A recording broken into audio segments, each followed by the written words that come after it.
Hey all, here is a replay version of the most recent live stream Q&A on all things Social Security that occurs every Wednesday at 1 p.m. Eastern Standard Time. So this is with all the little silences carved out of it. So I hope it's an easier listen for those who are doing the replay versus being there live. And we'd love to see you live. So feel free to pop in. Bye-bye now. Hi guys. Favor, let me know if you can hear me. Should be fine, but I'd like to make sure. Can you hear me? How are you guys doing? How was the week? I see we have Kevin Johnson was first in the house. Hi, Kevin. From Morristown, Tennessee. George Graham, good to see you. Punta Gorda, Florida. Kathy from North Carolina. Nice to see you, Kathy, again. Matt F. I don't know if we've met. Hello from Virginia. Hello back at you from PA. Thank you, Kathy. Kathy says, y'all can hear me. So you know if you can't, it's on your side, not my side. Okay? For once, right? Patient in the house. Hi, Mike. Good to see you. Hey, Beth is in the house. Hi, Beth. Long time no see. Thank you all. Okay, so where are we at, guys? Any questions? It's been a busy week here as we're getting some new softwares. Oh, Elliot's in the house too. Awesome. Hi, Elliot. New softwares going to make things even more efficient than they already are. I have like a fetish about it, I suppose. I'm trying to think if there's anything else going on this week. I was waiting for 1 o'clock and not wanting to get too wrapped up in anything. I got a fax. CS doesn't normally fax the attorneys. They just love snail mail. I'm not sure why that is. They ask for our fax numbers, but then they don't seem to use it.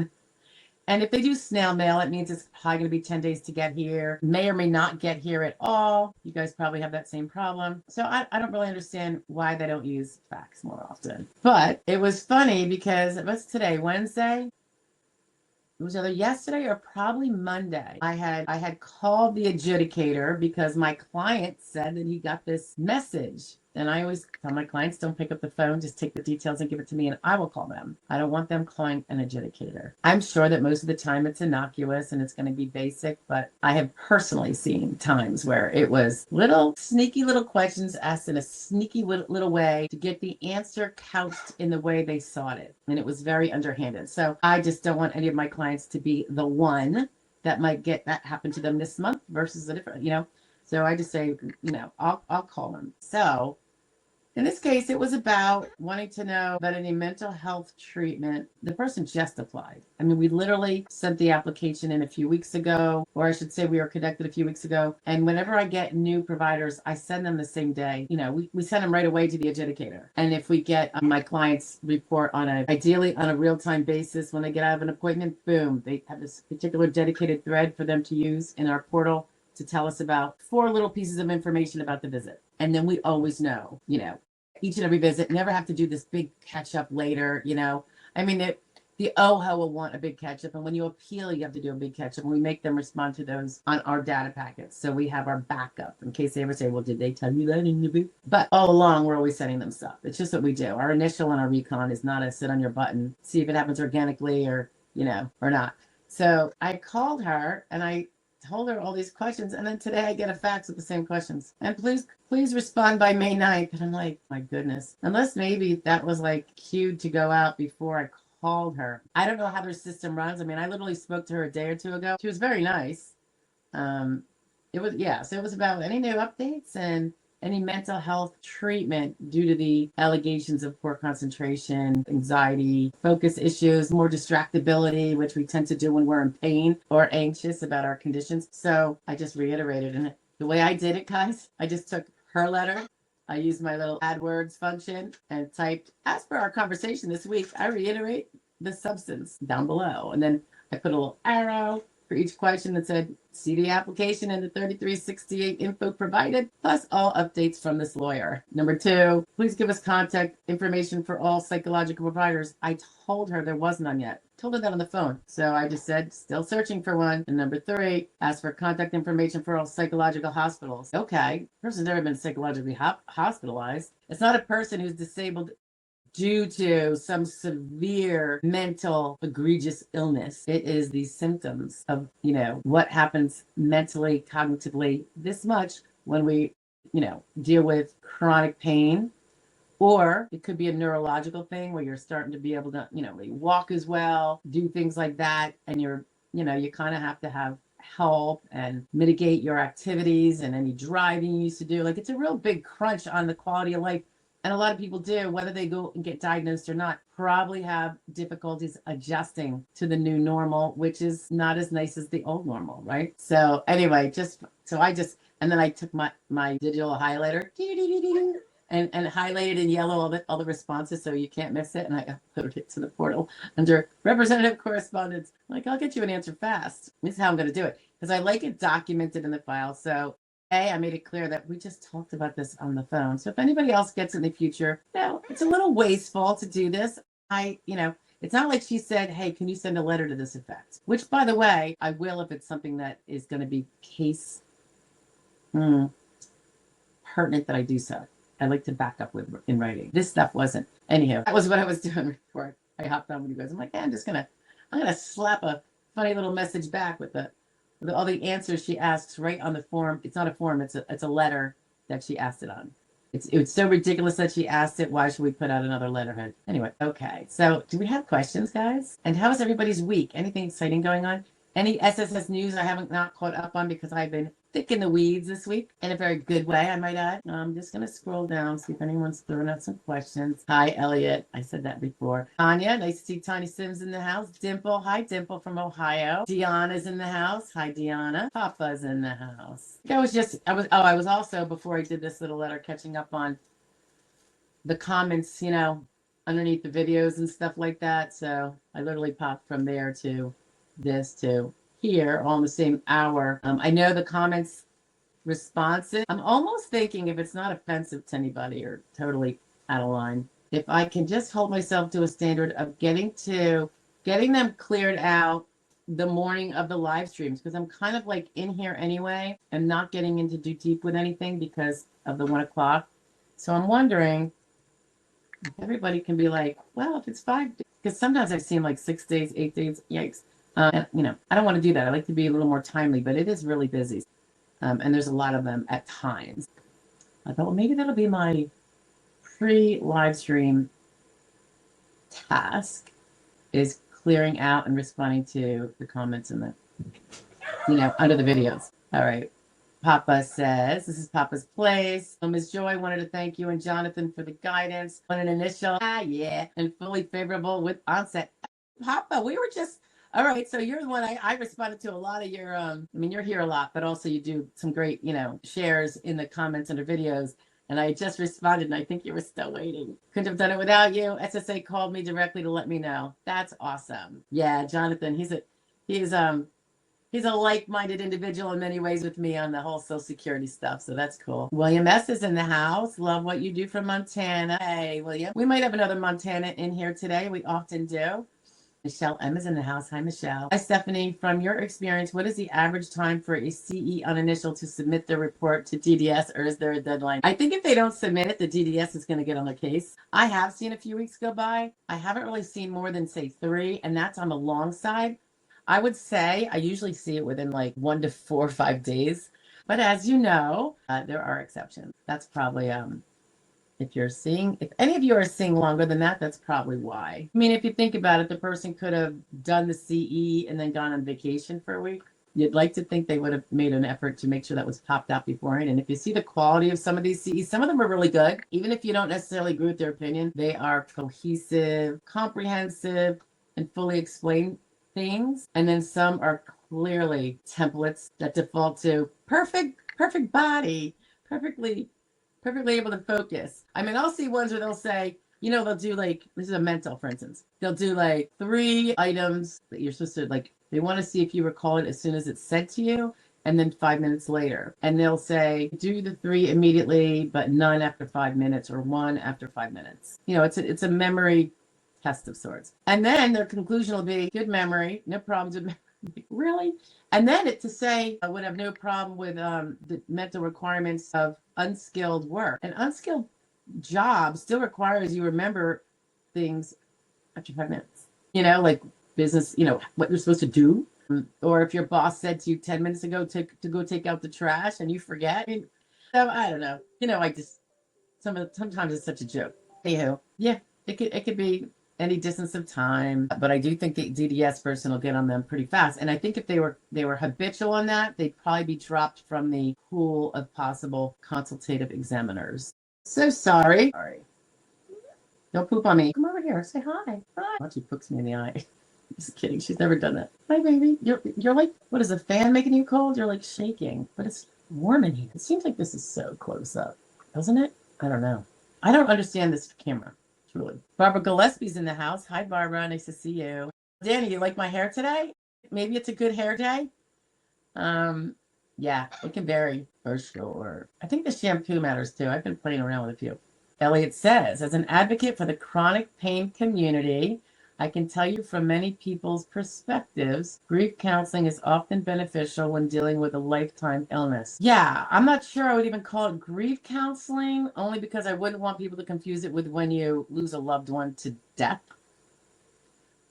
Just as death grief counseling is different from divorce grief counseling. Sometimes I think that's when you lose a loved one to divorce, it is different than losing it to death in so many ways, right? But yeah, I think I had my Aunt Wynn, who was not really, gosh, this is really bugging me, guys. I feel like a big head. Do I? Yeah, I do. Like I'm all over. I remember she had lost a close family member, I think a sister, and she was older. I mean, she was probably she was probably close to my age now. So this is going back. She has since passed away, but maybe 15 years ago, we were out to lunch, and she explained that when she lost her sister, she was so devastated and, decided to get grief counseling because it was like, you can fall into a depression if you don't learn how to handle grief in a healthy manner. And I could say that from a perspective because when I was 14, my younger sister, who was 13, got run over by a car and killed at the bus stop. I know that was very different because it was traumatic, involved family members and, the whole family. We didn't really probably handle it in a healthiest of manners. So I do think it's a big deal. And particularly when grieving people can't really counsel each other too well. So I do think an outside source is a really good thing. And I think, and Elliot, I don't know if you would agree with this or not, going back to what my aunt said, sorry. She went to a grief counselor and she said, the grief counselor said, I expect you to be discontinuing with me in 6 weeks because that's all you're going to need. And lo and behold, she stopped in 6 weeks and she said it did the job. And I was really impressed by that because grief can be something that will cling to you for years and years and years and decades and cause unhealthy decisions and even like an unhealthy outlook on how happy you should be when your loved one is no longer here. Like if you're going to be happy, maybe you are being disloyal. I mean, I went through all these things for a long time. I think my husband and one friend who said something inadvertently on social media very nicely were the two sources that actually made me see differently. And I was late 40s probably. That's how long it can go on. So I totally agree with that. And I agree there's obviously different kinds of counselors for it. So just the terminology, I think, can be confusing. But for chronic pain, what do you think about? I mean, I guess they call it counseling for adjustment disorder, but also it's not just adjustment disorder for that. Because all what we're talking about is adjusting, right? Adjusting healthily to something. Possibly, and I'm saying this as a non-mental health professional, guys, just comes to mind. This is the way I think. We all are going to have different ways of looking at it. Chronic pain, I think also sometimes, and we talked about this, was it last week or in a different video? Coping with learning tricks. I don't want to say tricks, but it's like tricks or like tips to cope better with pain. So maybe actually the mental part can help mitigate the pain because we know our minds are very involved with our bodies, right? I know it is a fascinating thing. And I know in the 80s when, my family went through what we went through, you didn't go to mental health. That was when it was, very stigmatized. And I guess part of the problem is we call it mental health. Grieving is not mentally unhealthy. It's when you don't do it healthy. It's kind of like eating is not unhealthy unless you do it unhealthily. Drinking is not unhealthy unless you do it in an unhealthy manner. So I think the problem is they call it mental health counseling. And it's not that that's wrong because you're trying to maintain the good mental health you have. And, by making sure that you do all the things that could otherwise tear it down. Grieving, in an unhealthy manner, not realizing you're doing that. I don't know. What do you guys think? Thoughts? Elliot, as an advocate for the chronic pain community, I would also say in that vein, we could do a video, Elliot. If you have some, probably, yeah. I mean, if that's something you do and you're actually out there and you kind of have spoken to maybe some experts and stuff, in that field. That'd be something to share. I don't know. What do you think? Cold Man, RXP. Hi, Cold. I don't think we've met. Nice to meet you, and thank you for being here. This is Tasha. Hi, Tasha. Cold says, I am almost 63 and was approved in February. I'm very happy for you for SSDI, Meniere's disease, and my balance is so bad I hardly ever even drive. Just wonder if I would ever be likely to get a CDR.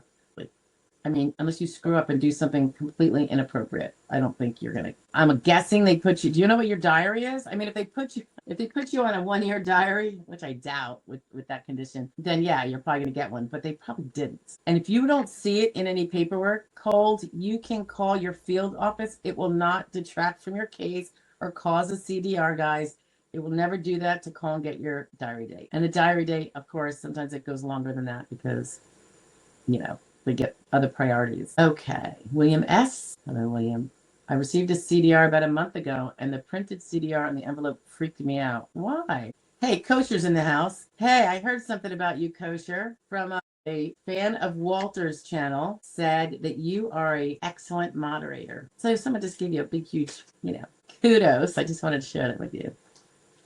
That was super sweet, I thought. Barbara Gillespie says, can you get back pay for survivor's benefits? Yes. Was denied disability 4 years ago. Now found disabled as of 2020. Okay. You can get back pay for survivors, but it's going to stem from your date of application. So the extent of, back benefits, like everything now with Title II, and certainly with Title 16, which is the SSI welfare part, there is limits to back benefits stemming from your date of application. Now, interestingly, before my time doing this, I'm pretty sure it was before my time, I think there was not a back benefits limit. Imagine that, guys, filing 10 years later, proving you were disabled 10 years ago, and getting 10 years of back benefits. My gosh, imagine that. That would be so amazing. I understand they have to do the statute of limitations, if you will. I do understand it. People need to poop or get off the pot. But can you imagine what that must have been like? Wow. There would be a lot of wealthy people on disability. That would be so awesome, wouldn't it? Right? Yeah. So it's going to depend when you applied for survivor's benefits. And that was assuming after you were a survivor of somebody under whose record you would be eligible for when they find you disabled. You're not going to be able to go ever before any of those dates. It's going to be the latter, the date they find you disabled minus the, you know what I mean? Like all those dates are going to be checkpoints, and you're going to get the last one once you meet it. That's going to be your date. Dimple says, I always smile when I say your name, Dimple, and as I drink your coffee. Who did you say to contact for concentration issues? That would be mental health, a counselor. I also saw a chiropractor earlier today, and she is sending me for x-rays with one of the hospital affiliates. We'll have perfect. That's good, because while the chiropractor herself may not be an acceptable medical source like a orthopedist would be, the x-rays are being done by a professional in a hospital or any other diagnostic center with a license to do it, and it's being read by a doctor, the radiologist, a specialist. So that's William S. says, inside the envelope on the short form, I was explaining why it freaked him out, right, William? Was a date in very large font. Was this a due date or a start? What did it say? I don't know, William. I have to see it. I received the letter one day before the printed date, which freaked me out again. So it's not clear. Sometimes, and this is going to make you even more confused, I have seen letters that they got here super fast for some reason, and they are post dated. So I get it the day they sent it, and the envelope, well, it's not the day they sent it. The envelope says when they sent it, right? The postmark, but the postmark on the outside will be before the date on the inside letter.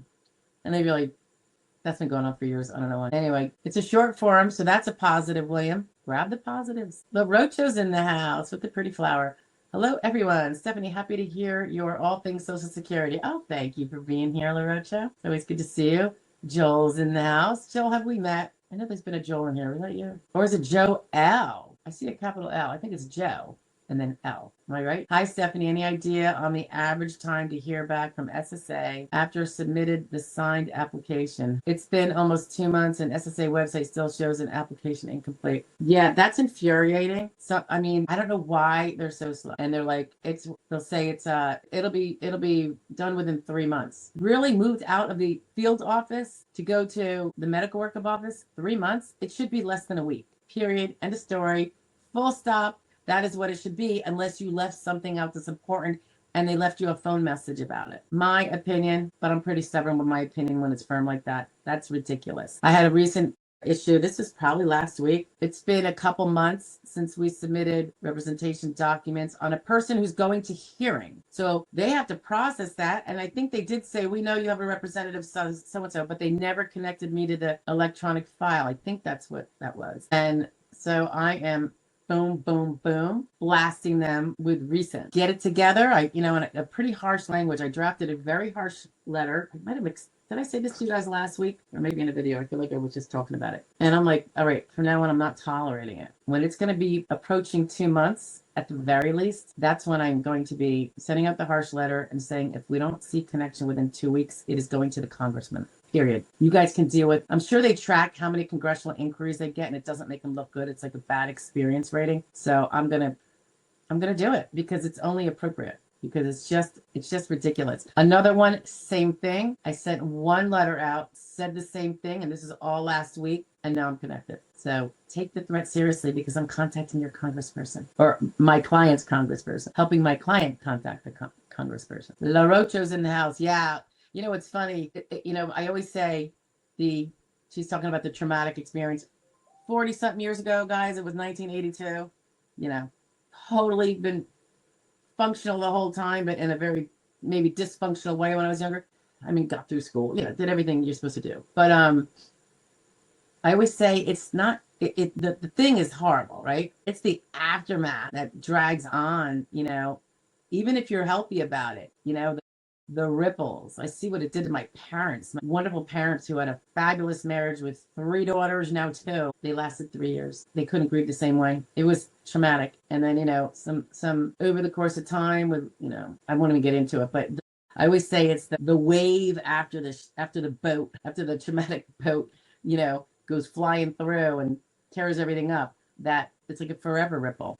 I just saw what it did to both my parents immediately and in the decades after. And it's just horrible. Oh, Dimple, it's birthday day. I'm officially 60 today and I don't feel a day over 95. Oh my God. You're too funny. But you know what? You have a personality of a young, vibrant person. So I love that. I love that about you, Dimple. You always make me smile. Barbara Gillespie says, happy birthday, Dimple. Dimple says, thank you, Barbara. Kosher. Famous, infamous, depends on who's talking. Well, you're in good company here. So they thought it was fabulous. They said you did a bang up job. Kathy Clayton says, does SSA send you for another consultative examination in the reconsideration stage? I have seen it, Kathy, but not often. Not often. They'll just rely on the old one. I have seen it. It's been very infrequent though. But they will probably send you a function report. Dick is in the house. Hi, Dick. I know it's Roman numerals, but no, it's easier to say Dick. And plus, my dad was Dick Joy. What do you think of that name? Short for Richard. Okay.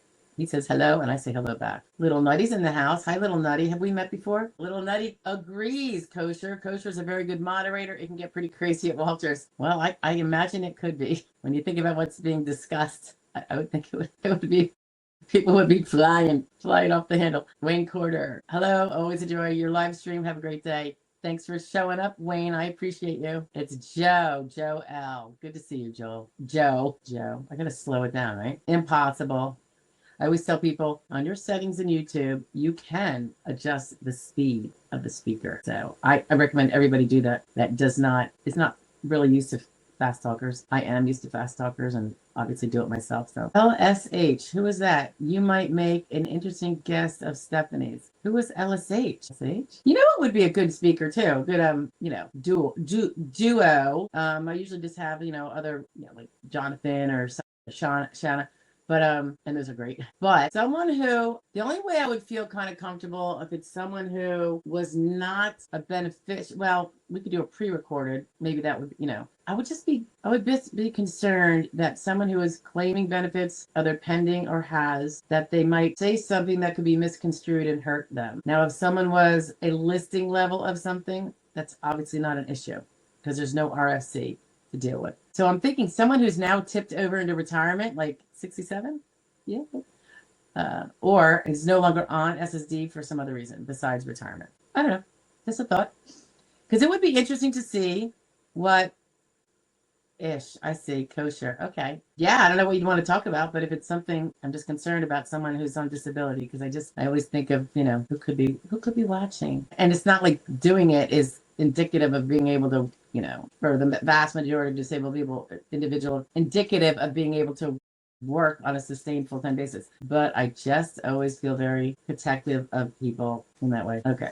I'm just scrolling down. Renee Killingworth. Renee says, my case was in reconsideration. I see DDS has finished my file and sent it to my local field offices to see if I still qualify for non-medical disability benefits. Does that mean I got approved? No, unfortunately it doesn't. It doesn't mean you were denied though. They send that to everybody. They're saying that they're doing that with everybody. Everyone gets that message and it makes no sense because if you were denied, you shouldn't be getting a non-medical review. There is nothing to review. You have no claim. So it annoys me to no end. I've been babbling about this since 2023, and I would like them to fix it. Gina Frazier, I don't think we've met. Claiming mine plus spousal at 62. Spouse claimed it. Yeah, because if you claim yours, you are automatically deemed to claim a spousal and vice versa, I believe. Definitely if you claim a spousal, it's deemed to be a claim on your own work record. That changed under the Obama administration back in 2015 when they were trying to save money. So they took away that retirement saving strategy for seniors. It was pretty unfortunate. It used to be where you could, as a spouse turning 62, claim your spousal benefit and let your own work record continue to 67 or whatever your full retirement age is, and switch, letting yours thereby grow like a significant amount, 50% greater. So you'd be collecting a smaller amount, and then you would be doing that if your own amount once it grew to 67 is better than your spousal amount at 62. And they took that away and said, nope, from now on, if you try to get spousal, it's going to be that you're claiming your own. So you're no longer delaying your own. I was reading at the time. I mean, at the time I wasn't doing this, obviously, but I was doing consulting for a corporation on the side and providing answers to people with questions. And it had been, I remember when I was reading up on it, the effect after the married people on average lost $60,000 that they had planned to be in their retirement from that average. So I thought, and the bigger problem was they didn't give, it'd be one thing if they said, we're implementing this. It's a law now for everyone who is, it'll be in effect, let's say for those that are currently 55, but when they hit 62. At least and 55 is actually kind of old. I'm thinking maybe it should have been 50. But to hit them hard, there was no buffer. These people had no way to go back and save more. They didn't have an extra 7 years, like the younger people did. And at the time, so what was that? 12 years ago? Oh my God. Yes, I was in my mid 40s or whatever. Plenty of time to make up for it once the rule changes, but not the people that are 61, right? They gave the people that will be 62 in 6 months, we'll let you slide. It was so cruel. It was just cruel. It saves a ton of money. I get that they had to do it, but I just think you have to do things that are painful. I would have liked to have been able to do that. It took away from all of us. However, that's what the law has to do when it's over, when the fund, they have to make changes. I get that. But to not give a grandfathering of something reasonable for the people in their 50s or definitely late 50s, goodness.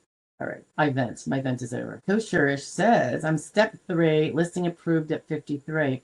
Listing approved, that's good. Now 55, I'm full of useful information. I am sure you are. Message me and say, this is what I would like to talk about. And we could do a pre-recorded if you prefer. Or, it's up to you. Now, think hard about the listing too. I don't know what yours is.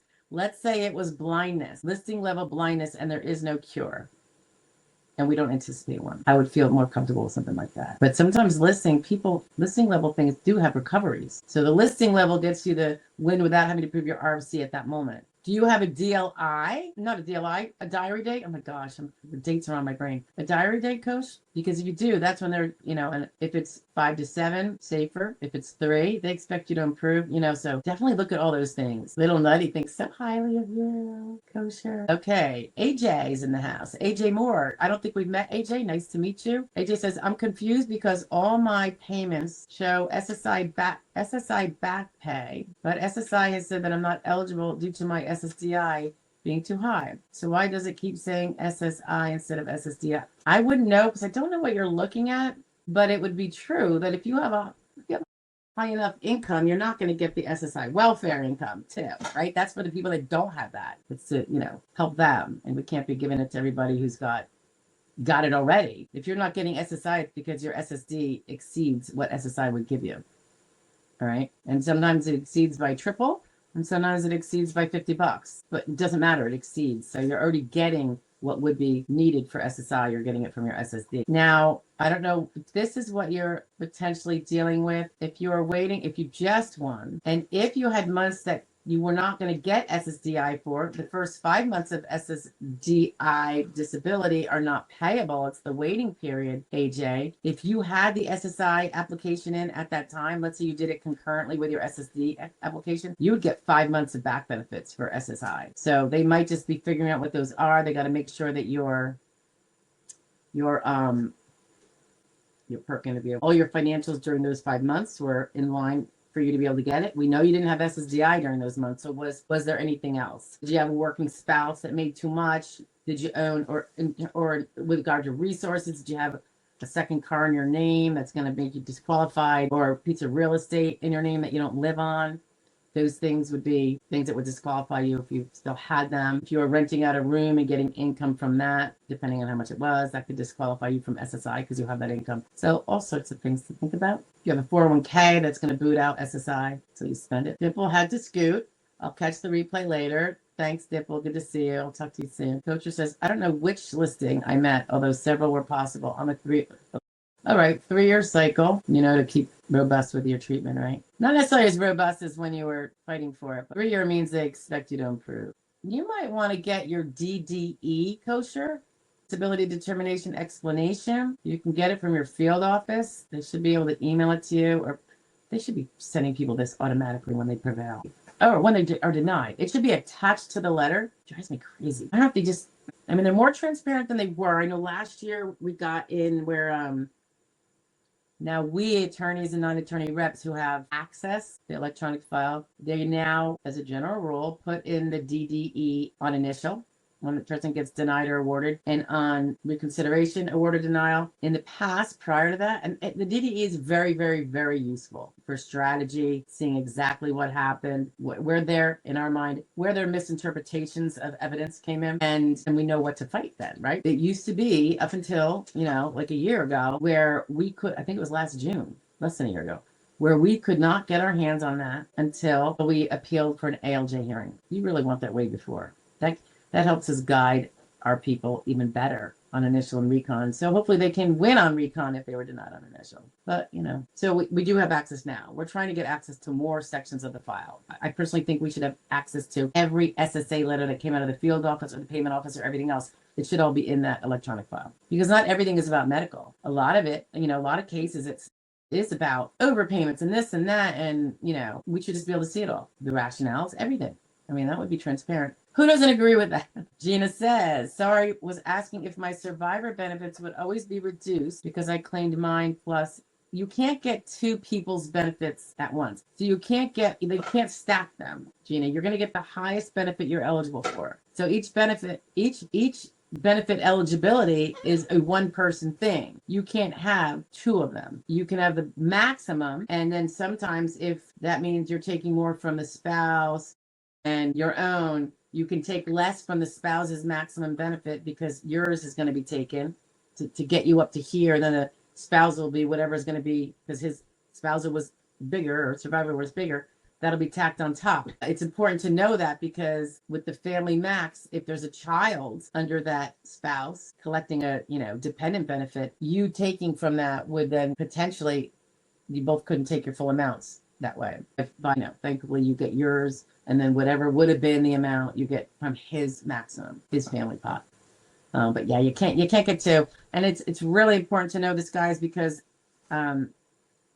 when two married people are each collecting retirement benefits or disability or whatever, and one dies, too many widows and widowers have no idea that now that stream of income from the other person's retirement is going away. If that other person's was bigger than them, yes, they could switch to a spousal survivor, but they're not going to be able to have both. You get one person benefit per, you know what I mean? So I've seen people then not be able to pay their mortgage because they didn't plan for that, because they thought that even though their spouse is deceased, they're going to keep collecting his benefit plus their own. It's not so. Yeah. So your research is starting to tell you right, Gina. You get one benefit, you can choose the biggest one, and obviously you're going to. And that's the benefit of multiple streams. The survivor benefit when you're disabled is very useful too for a spouse who never had a work record that would get her SSD. You know, it could be a remote. I have a case like this right now. It could be a remote. She has a remote DLI. Maybe she stopped working, raising the kids, and then she gets disabled, can't get SSD. But then, God forbid, the spouse passes away, and now she's disabled. She could get if she's between 50 and 60 at least, not under 50, she could get a disabled widow's benefit for being disabled when she couldn't have got it on her own non-existent record, or reduced, insufficient own record. So that's where the SSD is most of value for someone who has been disabled but couldn't get it under their own record, and their spouse has been supporting them, and then their spouse passes away, and now they're like, up Schitt's Creek. And that's spelled CHIT, guys. I'm not cursing. I am trying to curb my truck driver colorful language. You guys don't hear too much of it at all. My daughter says it's blasphemous. I don't know if I agree, depending on how you use it, but I'm just excited that she's kind of getting into learning things and self-improvement and stuff like that in a particular vein. And so I figured, all right, I was a little resistant at first. It's like a week ago. And I'm like, what's it going to hurt me? What is it going to hurt me? So I keep apologizing all day long, because when something goes on here, like, I have multiple screens here. It's like, and I'm working on this and I'm working on this. I usually have multiple projects up at one time. And I'm so used to flipping out words and stuff like that. I mean, I'm alone in here except for Tasha and my tortoise. But yeah, I'm like, all right. So I do a quick. It's amazing because I'm getting more and more conscious of it, because I'm apologizing every time I do it. And sometimes I'll apologize and then I'll say another one in my apology, because I'm so used to it. I don't know. Any colorful sailors here? Anybody? Colorful speaking, I should say. Kosher says, what's the best way to get the info on which listing? You're going to want to go exactly what I just said. Your DDE. Probably posted this before I said it. Maybe not. Yeah, probably. Your DDE, contact the field office. You might have to fill out a 3288, which is a pain in the rear. And just ask for that one document. You could actually ask for your entire file, and they have to give it to you, even though they might say they don't. But your DDE, if you just ask for that, sometimes they take like 3 months to get it to you. It's very inappropriate, but I would definitely get that. I think everybody should get that win, lose, or draw. Everyone. Kosher says, I have multiple big issues. My fear is that the official one improves. All your impairments made up it's not just all of your impairments are part of it. You think you may have won on one listing, but that doesn't mean all the others. Let's say you fell short a hair on that listing. You might still, with all the others, the equivalent of a listing in meaning, or flat out win on RFC. So don't be too fearful about it. But I think it's really important for you to know, I do analyses on those sometimes for people. It can be a little Greekish because it's the way they lay it out. It's out of JC. JC22 is in the house. You're from New York, JC. Any tips for disabled adult child SSI recipient? Okay. So you're getting DAC plus SSI, or do you just mean DAC? Converting to, so you haven't, okay. You haven't won the DAC yet. You're trying to get the DAC now that you're probably eligible due to some event with a parent. Yeah, this is the crux, guys. JC's saying, how do I prove DAC when my medical records from when I was before 22 are not available? Been on SSI since age 17, not 47. Ooh, that's not horrible. I haven't researched this, JC, but they found you disabled as a child, certainly before age 22, because you've been on SSI since age 17, and then you went for a determination at 18. You might not remember this, to make sure you met the adult definition of disabled, not just the child's. So, sorry, I'm just trying to fix this. And you're now 47. Okay. They've been giving you some version of a CDR all along. They still find you disabled. I think there's a good chance you're going to get it. I mean, the argument should be, and I don't know if this was affected at all by the res judicata ruling, which I have not done all the research on, guys.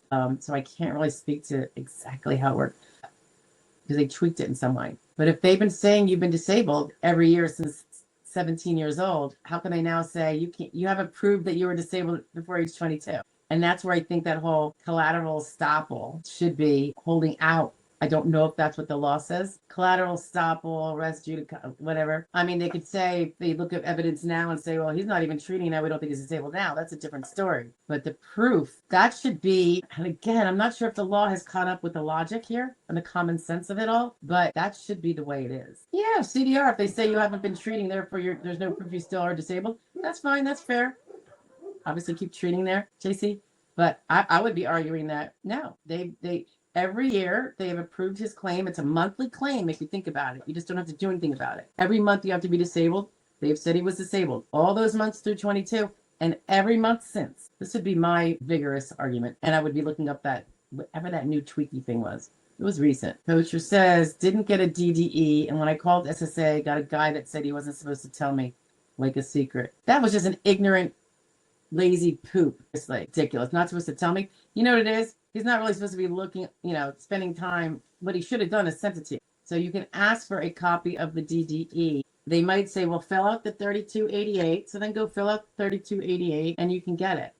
And I would if I were you. You're leaving like dander all over my keyboard. I bought a little vacuum though. My machine is too expensive not to. JC says, now parent retired, but DAC denied because old medical records no longer available. Oh, man, that is so important to figure out. I'm going to write this down because it's not like I have time, but I want to make time. I do a lot of 11 p.m. research projects, guys. I'm a little nuts. Hold on. I'm just writing down your thing. And did you get a medical workup or did it ever not go to? You need to appeal that. If that's a medical finding that we can't, I would appeal. If it says you almost have to appeal it. I'm not sure if that would be a medical finding if it's not disabled 22. It sounds like it would be. So read that denial letter. DAC denied despite SSDI 2 records not available. The funny thing is, they should have those records, right, JC? They had them when you were 17. How did they approve you? How did they approve you on at 18? You meet the adult standard on every CDR since. That is so. I'm sorry. I'm so angry for you. I'm really angry for you. But it is something I always say too. This is particularly important for parents that don't have an SSI child. Keep those medical records. I know. Who thinks about it, right? Who knows? I don't even know. Did DAC exist 30 years ago? I actually don't know when it came about. All right. If I get time, JC, I am going to try to see if I can find something. All right. If I do, maybe I'll do a video, a pre-recorded. That's, yeah. At the very least, I would do a post. And it would probably be under the general post under the channel because I'm not going to stick it under some remote one of the thousands of videos because we'll never find it. All right. Mrs. Tracy N. Okay.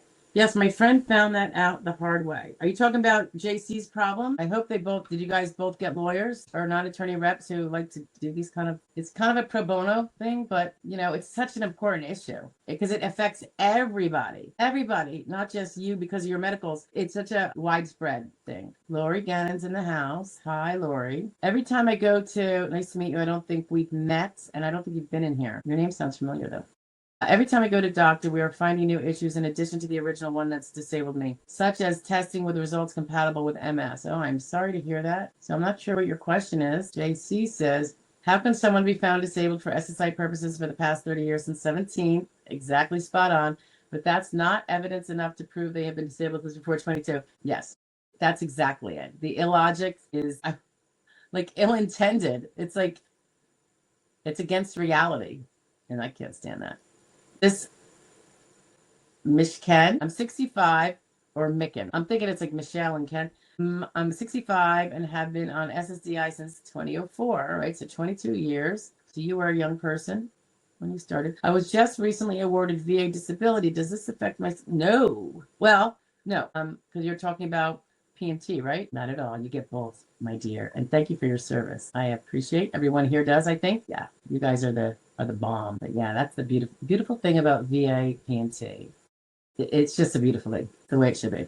He goes on to say, I applied last year and I'm still in step 3Q. No examiner assigned yet. Yeah, so you're in a place where the state hasn't really done well with their work staff and keeping enough people and because those are state workers, doing the medical workup. Hopefully they'll get their stuff together and have a better process. Gregory Petty's in the house. Hi, Stephanie. Yes, hello, Gregory. Woo. Hi, Gregory. Deli is in the house. Coast Sailor here. Seriously, Delia? Delia and I have spoken before. You don't seem like a truck driver to me. You're always, but of course, when we speak together, we don't do that, right? I tend to do it a little bit with when I'm giving a first conference with someone who might become a client. I let a few words slip out sometimes if we get to talking a lot, and I'm okay with it for that purpose. I don't really think we should all be so, because while it's a professional setting in a sense, this is a very personal relationship. It really is when you're an SSD attorney for people, unless you're just going to be hands off and,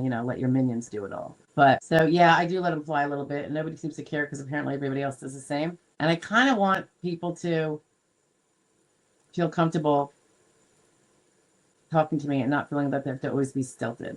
So that's probably another reason why I just naturally do it. However, like I said, I'm trying to eliminate.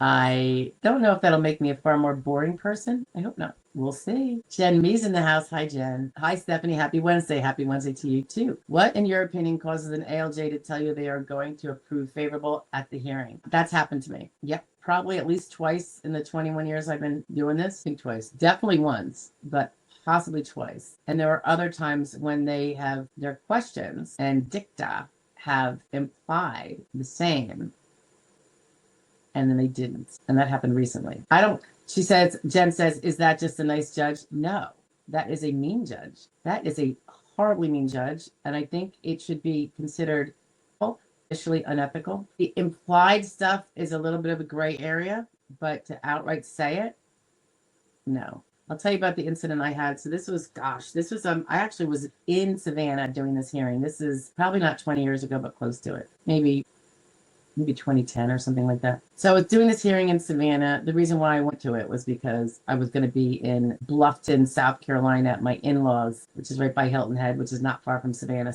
And that was back when it took a lot of effort, and I did it all the time. I had remote hearings all the time back when no one knew about them. My colleagues. I was young and new at it and hungry. So I had cases all over the country. Everyone else thought you had to be in your own little section of the world, and because you have to drive to a hearing, and I'm like, yeah, that's not going to fly.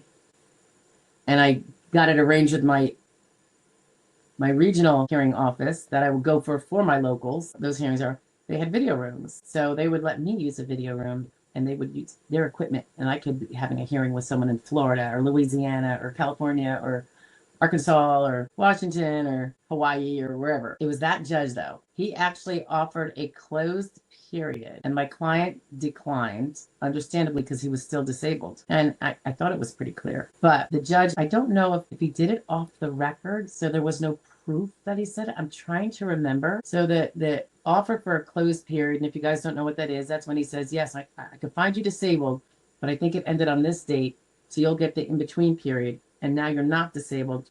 If you get worse, you file again. You can even do an expedited reinstatement if there's more evidence that, you just haven't had the chance to go work up or whatever, like you haven't been for an updated MRI or whatever. And he offered that, and it was declined.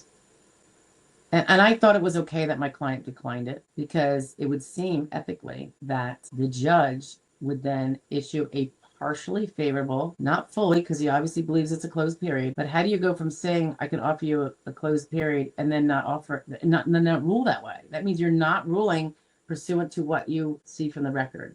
He outright denied the guy. I was so floored. I remember talking to a colleague who talked to a different colleague who said that I was punked. He used the word punked, and that it was my fault and all that. Like I shouldn't have, And I'm like, well, shouldn't have what? Should have forced my client to accept a closed period. He ended up appealing. I gave it to a law firm that does those federal district court appeals, and I guess he's probably disabled now, but I'm not sure. But I remember being like, wow, what an unethical, lying piece of poop. Horrible. So I would say a judge that that one was overt, what I'm talking about, Jen Me, but I would say a judge that implies, I think that's, if it's clearly implying, not just that the attorney feels that it went really well. Two totally different animals. I know all of these different shades of gray very well. But if they outright imply it, which I kind of feel happened at a recent hearing, I think that's unethical. And if you outright say it like you're talking about, make sure that's on the record, meaning on the audio. They can't just turn it off. So I'm trying to remember what that guy did, but whatever it was, I think he did it off the record, and that makes me uncomfortable. Why would you do it off the record? Just saying. Glory Gannon says, I applied last year for disability. I'm still in stage 3Q with no exam return. Did I go backwards or did you repeat yourself?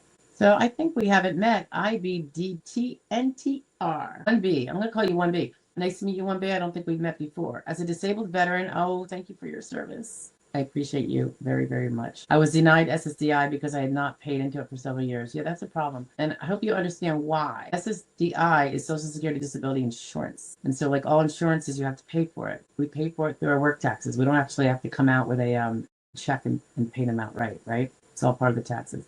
Not part of income tax, but it sits next to it. So if you don't buy it, such as like if you buy it for a while, like you buy car insurance for a year and then you don't buy it for the next year and the term runs out that 1 year that you bought it for, and you have the car accident on day 2 or day 1 after the term you bought is over, guaranteed that auto insurance company is not going to cover the damage to your car or any liability lawsuit that might go against you if someone thinks you caused it. Now, that's just not how insurance works. They don't say, well, he bought it once, so we're just going to go and pay. That would be no insurance policy could stand. All insurance would be destroyed and they would not be able to fund themselves. It's got to go with the math.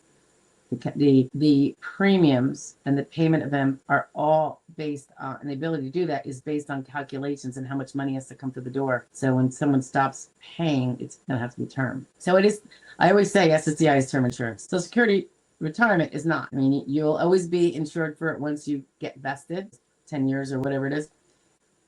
The only thing you can do is estimate your benefit amount by not working till you're 62 and not getting on SSDI. IB, make sure, I mean, if you stopped working when you weren't disabled, if you just stopped for some other reason, that's a problem. But if you make sure that you did not allege an onset of disability that was way after you weren't insured, find out your DLI, guys. I'm always humming and hoeing about the DLI, date last insured, find that out, and then determine, but I was disabled before then, way before then. I couldn't work full time, and I was treating. So I know I have evidence. Sometimes some people make the mistake, and I'm not saying you did this, but it would be good if you did under these circumstances. Some people put down the month before they apply for some reason. They think maybe they were working part-time and then they stop and they go, well, I can only do it. Stopped working, but that's not how it works. Yes, it would be after you work full-time, but sometimes they just put something wonky, like maybe they got an MRI, but they've been treating for this for a long time. You finally got the MRI, so that's when they put their onset date. If you were disabled in your mind from working any full-time job, like you just know I could not do full-time, and I for mental and physical reasons for which I was treating, then you probably have the wrong alleged onset date. And they look at that and they say, well, he wasn't insured when he says he was disabled. End of story. We're not even setting it up to medical. So that's kind of a non-medical denial. So that doesn't even count as a medical denial, which is good. You can go reapply if you think it was actually older than that. But what you're going to want to do, IB, is get your date last insured. If you get your earnings statement, which you can download off of ssa.gov, it won't tell you your date last insured, but it can be calculated from there. I know we have a kind of a nominal service to do that for people. Doesn't cost that much if you wanted it done, or the free way is to call Social Security Administration and ask for your date last insured.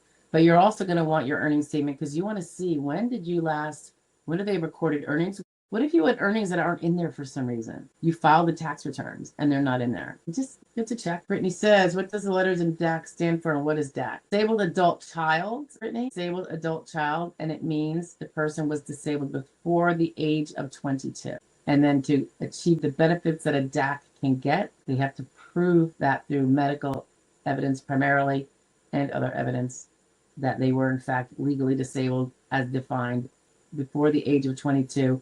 And that they never became not disabled under the rules since. So they have to kind of prove that there was a continuity of disability every year after. So hopefully they continued to treat in some way. It's for people to be able to get, if you're a DAC, you were disabled before age 22, you had no chance of making a nice dandy income like your dream might have been. right? I shouldn't say no chance. I should say very reduced chance. And because many disabled children earn tons of money because they think out of the box and they have these skills or these personalities.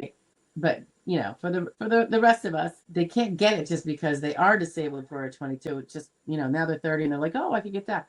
One of their parents of whom they were a dependent has to be now collecting the disability or retirement or have passed away, and there would be via being a survivor. So those are the triggers, which is why sometimes someone doesn't become eligible to apply for DAP, even though they were disabled for a very long time, until they're in their 40s, 50s, when the parent decided to collect, retirement. And then some of the dangers of that, if you've been here the whole, afternoon here, they sometimes don't have that evidence to show that they were disabled before 22 because medical evidence disappears. So before things were electronic, guys, which is not that many years ago, I can't tell you how many times I would hear, and this would be for like someone who, it was records that were maybe only 8 years old. They would tell us that it was in a warehouse and the warehouse burnt down. There were a lot of warehouse fires. Let me tell you something. It was like epidemic. And you knew that they just tossed them or didn't want to get them. I think they probably tossed them.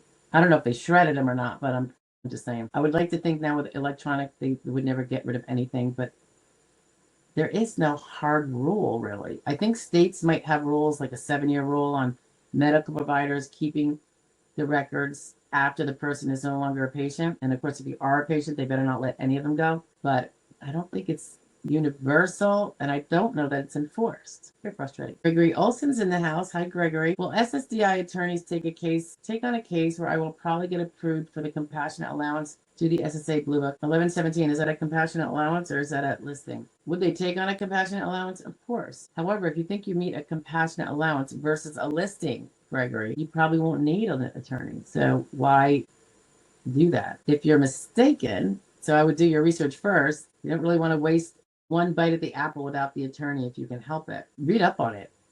Take the definition, everything they have about that particular compassionate allowance from the and find the criteria and maybe discuss it with your doctor. Just say, are all these criteria met? Can you show me where? Can we pull out the medicals? And you're kind of hand feeding it to the SSA. Not a bad idea, but you might not need an attorney is my point. And why pay the fee? There might not be a fee if it's SSD, if you win it in the first 5 months. But if there's going to be back benefits, there's going to be a fee, or they could do a fee petition, that kind of thing. There was a time when I was doing applications for certain compassionate allowance, just like pro bono. It was ALS. I had an old friend who died of ALS when we were in our 40s, and she had been a police officer, and such an insidious disease. But I decided after that, ALS, I will file the applications for them, get all the information and stuff. And I didn't represent them because I didn't think they needed it, but doing the legwork, I guess. So their families are busy and probably everyone's already grieving. Elliot, I don't know if you're still here, but I would think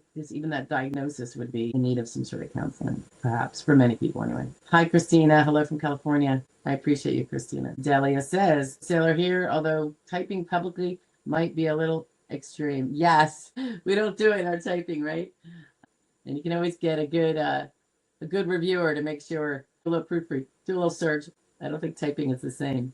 Dictation typing, though, if someone's not paying attention, could be bad. Hello from Georgia. Thank you, Brittany. Lori says PCPs order testing for MRIs. I love MRIs. Everyone who has any musculoskeletal issues should probably be getting, in my opinion, updated MRIs no less than every 2 years. Personally, I like to see them every 1 year. It shows changes. It confirms lack of improvement, but oftentimes things degenerate. So those new MRIs can make your case stronger. So that's one of the things I nag my people about. Scott Jones is in the house. Hi, Scott. I don't think we've met, have we? Having kidney disease and being on dialysis, does that qualify for any more benefits? Sometimes. Dialysis certainly takes it to a new level, particularly if it's very frequent. It's not going to be more benefits, though. I'm sorry. I didn't read your full thing thoroughly. It can be a qualifier for disability, but no, you don't get kudos for it. Because, and here's the deal, Scott, it's insurance. You bought X amount of benefits with the premiums you paid. There's no welfare component to toss on top of that for you. There's welfare out there, but that's not it. That's the insurance you bought and paid for. It's earned. It's all yours. There's no welfare flop on. Jen Me says, if one can't be present consistently at a job in the first place, what is your doc supposed to answer to the how many hours can you do a day? 0? Well, why isn't the question something different? Instead, ask the doctor, would you expect I'm trying to think of how the questions that we see, like, how many days a month would you expect this person to be not being able to attend work, absences from work? And you're going to give him a 0. So he could say, oh, no, she wouldn't miss any work. 1, 2, 3, 4 plus. And that's his opinion. If his medical records don't say much about your symptoms that would suggest that, then that's going to be an they're not going to be well supported, and they probably won't take them to heart. That is the kind of question. I wouldn't say how many hours in a day unless that's something more clear. But there's always the absenteeism that's an issue. It's not really in the DOT type of thing or in a set rule, but the vocational experts will all say that beyond X amount of days, and they vary a little bit on the X's, beyond X amount of days missed work per month, if one can expect that person to miss 1, 2, 3, 4, depending on the vocational expert, that person would not be able to perform that job satisfactorily to the customary tolerances of employers generally, and then you would be disabled if the judge believes that you in fact would not be able to attend that much work. So we'd be considering that, your treating doctor's statement, any of the medical records. I mean, hopefully mental health professionals talk about, she has many, many dysfunctional days where she, is cannot leave bed for days in a row, won't shower, this, that, the other thing, whatever's going on. Those things would be consistent or supportive of a later opinion that I would expect her to not be able to attend to work 4+ days a month, not be able to versus won't feel like it. Because how many times I have young adults in the house and in my neighborhood that I know, and it's a different generation than when I grew up. So they all tend to feel like, well, if I don't feel like going to work today, I should be able to call out, and they shouldn't be able to can me. I'm like, of course they can you.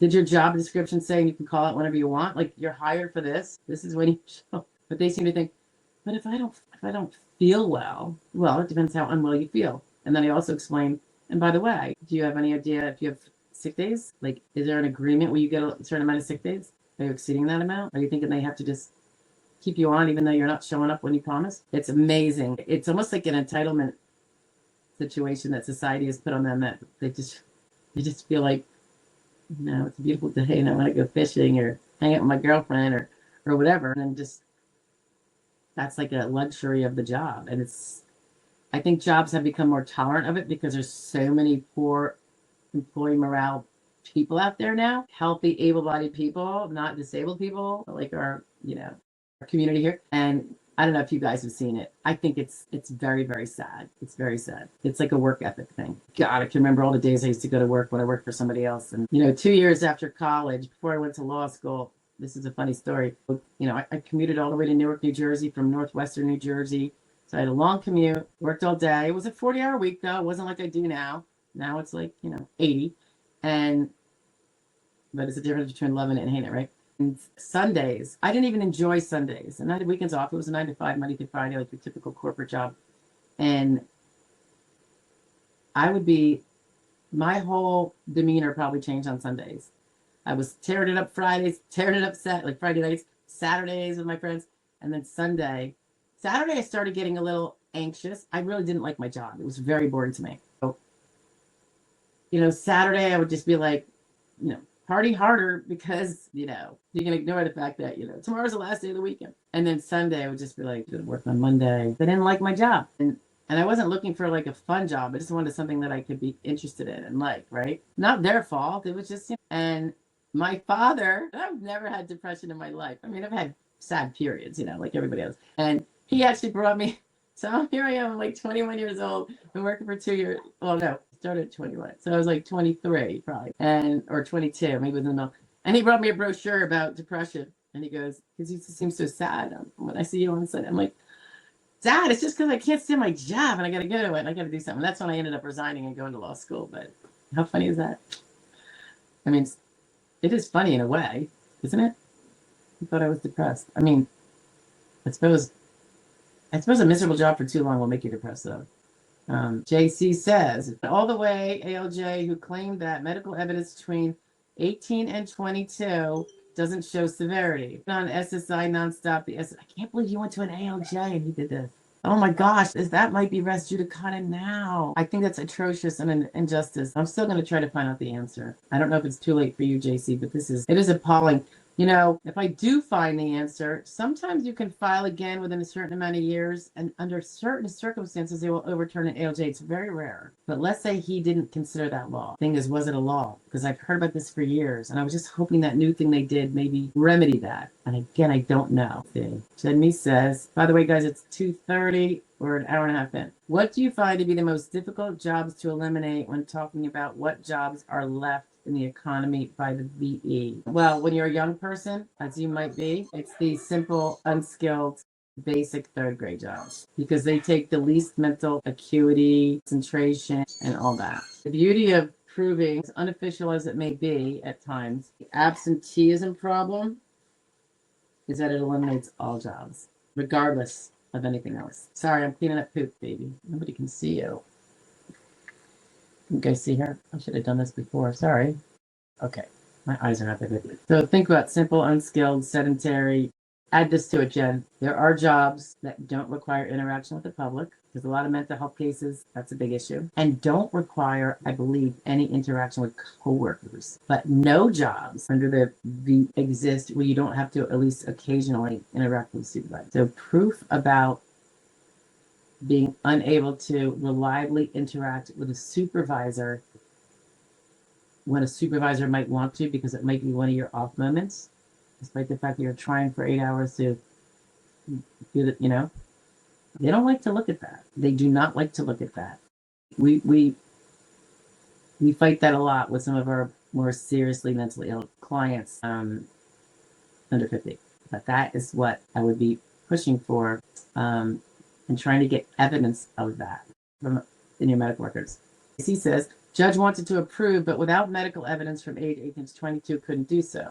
Maybe he was incorrect. Agreed that currently no jobs available. My conditions, plenty of adult records available by them for 22. Yeah, and that is a constant. That is a very frequent problem. Parents don't keep them. Hopefully, they're learning now. Now that there's so much more information because of the internet. I mean, it's got a lot of sins, but it's got a lot of positives if you grab the positives, and that's the ability to look things up. You know, research, all that kind of stuff. When approved 30 years ago, it was by listing meeting a listing. Well, providers from childhood retired in hospitals no longer have those paper records, and you didn't keep yours. I understand. Tried to do federal appeals, but didn't find attorney. You did appeals counsel, and they didn't. I'm wondering if that law was this a while ago or very recently, JC, Brittany. I was disabled for 22 years old, and now I am having more medical issues related to some of my disabilities and related to the side effects of my prescribed anxiety medications that eventually lead me to seeing a GI doctor who needs me to do something else. Endoscopy. Okay. Endoscopy. Am I saying that wrong? I've got a double. Both ends, guys. May 11th. Yep. Both ends simultaneously. I think I'll be knocked out like a drunken sailor. And no offense to sailors. I love sailors. My husband's Navy. Well, you know, and that's not abnormal.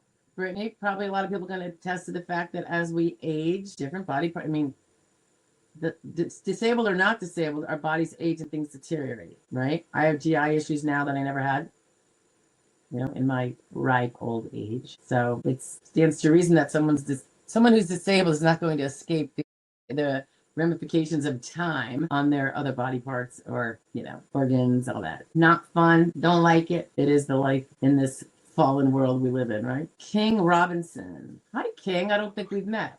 I normally receive my SSI before the first.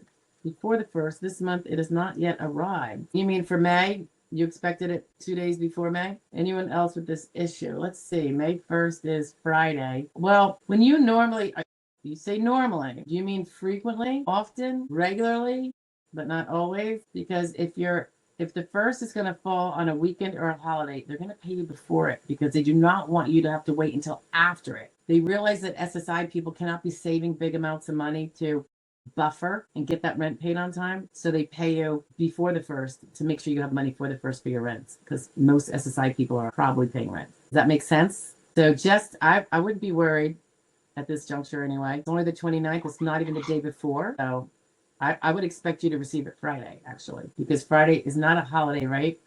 And it's a weekday. So they should be paying it to you on the first. Of course, it would be nice if it was the last day of the month anyway, so that you can comfortably have it in your hand. Although I think when they pay it, does it come out? King, let me know. Does it normally come out at like 12:01 a.m.? Or is it like midday? Because what if you wanted to pay your rent at 10 in the morning and you've got to wait till 3 until it pops in there? I'm curious. That's just a little detail that just popped in my head that I'd be curious about. Okay. Brittany, I see you're saying you don't have SSDI. Do you have a recent work record? Because you need a recent work record to get SSDI. Oh, DAC, you're on SSI then, right, Brittany? My goodness. Elliot, I'm not skipping you, but I just gotta I'm scrolling down to catch all of what Brittany has to say. On April 4th, 2026, your father passed away from a multi-car wreck. Brittany, I'm so sorry. Your mind's got to be spinning. I don't know if you were here before when Elliot and I were talking about grief counselors and such, and you're disabled to boot with all these medical problems. But yeah, I mean, if you are on SSI, and I hope that rule about, you know, proving back to 22, I forget what you said about the age. Okay, so you were on SSI from before 22 years. So you've been listening to JC's story, right? You have the medical records from way back when? Multi-car wreck. I'm so sorry, my dear. Hugs and fingers crossed and thoughts of strength and peace and getting through to you. I'm so sorry. I hope your mom is sufficiently strong to get through this. I know what that's like to lose someone suddenly like that through a vehicular. It's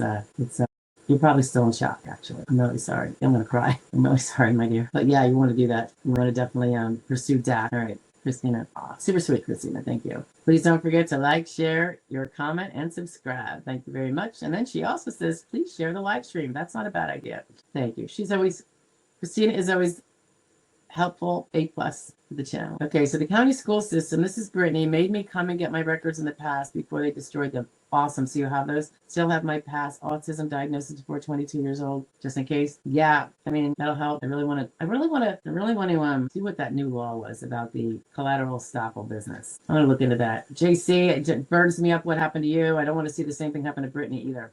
See, this is not like an occasional thing. It's a lot of childhood disabilities, and it's not. It makes no common sense. That's the problem. It doesn't make common sense. I'm not talking about feelings and want to give somebody money. No, because I know money doesn't grow on trees. But this does not make common sense that what happened to JC could happen. Hey, S. Lewis Grande's in the house. Long time no see, buddy. Does irregular posting of feet pics, OnlyFans, count as SGA? Yeah, probably. Well, I don't know if it would be SGA because I don't know if it's substantial activity, even if it's gainful necessarily. If income is mostly passive residuals from old content, that is a question of first impression, since I've never heard of someone posting their feet fetish pictures. S. Lewis on OnlyFans. Oh my gosh, that's got to be crazy. I've never been to that website, but I've heard that. No regular modeling occurs. Are they pretty feet? That's a little different. No regular modeling occurs, but sales happen monthly. Does this say see this as work? I would like to think no. But if it starts to, and I'm saying this just as an impression, S. Lewis, not as you can't really predict necessarily. Let's look at a model who is physically disabled undeniably and would win SSDI and maybe has SSDI, but was a model. Stunning. Clearly not. But you know what I'm saying? And they're willing to, they could sit for a half hour and let a photographer take their picture and they can totally sell it for tons of money. What if it's even used with permission, of course, with AI and then makes a lot of money? Is she now working SGA, or is that just monetizing a piece of, I hate to say capital, but it is capital in a way? I'd like to think the latter, but if you are posting them, that's activity and it shows a skill that could be used in work. Could you do it 8 hours a day?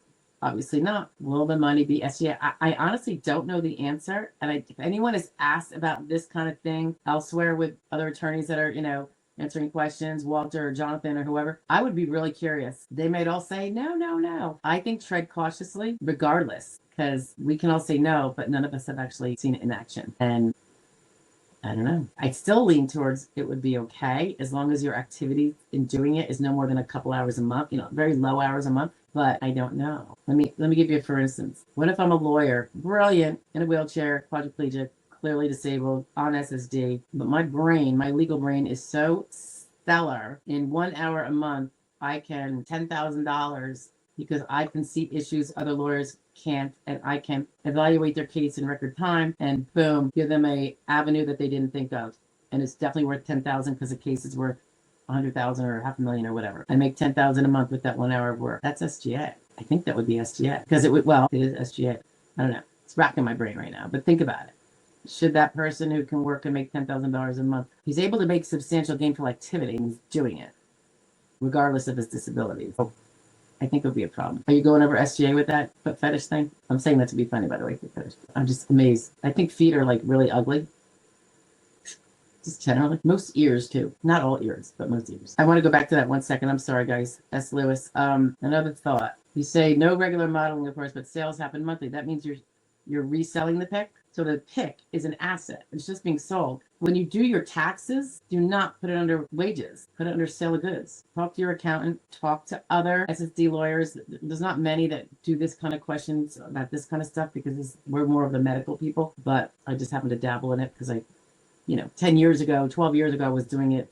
I was answering questions like this anyway that were outside of my client's need. But that's another avenue to take. If it's not work activity, then don't do a Schedule C, and you'd have to put it under cost of goods sold. And then they're going to want to know how much activity you're doing, and you're going to say 1 hour a month at best, making sure my bank account is right.